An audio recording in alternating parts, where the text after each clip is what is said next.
Here's why it is so important on the number of cases in Ohio, because those numbers continue to climb every single day.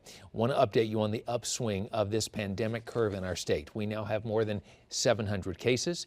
10 people have died and nearly 200 people hospitalized, with about 70 of them in the ICU. Today, Ohio lawmakers struck a deal as well aimed at providing relief, and there's also been a lot of talk about getting kids ready to graduate. Kevin Landers is at the State House with more on that and some other decisions made today once state lawmakers came back to town. Kevin, good evening.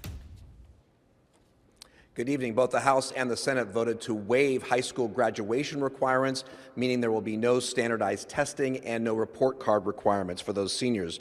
Under House Bill 197, schools will determine if a student is on the path to graduation, and schools eligible for vouchers will be frozen at 5/17.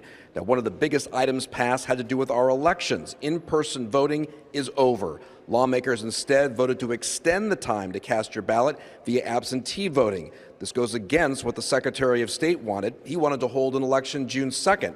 Lawmakers decided against it. Now, ballots must be turned in by April 28th. The Senate President explained why the vote will happen earlier than later. If the numbers of infections continue to rise, that might not be feasible. So we thought it was important that because the election was already ongoing, because people had already started to cast ballots, that we should try to get an end date there.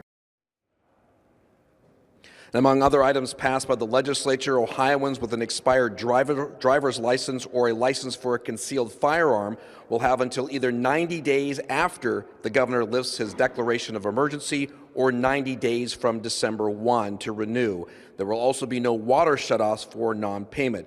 Now, the bill did not include any measures about freezing rent payments for those people who have been displaced by COVID-19, but the Senate President says that could be coming in the coming days, and we will follow that and bring it to you when we get it.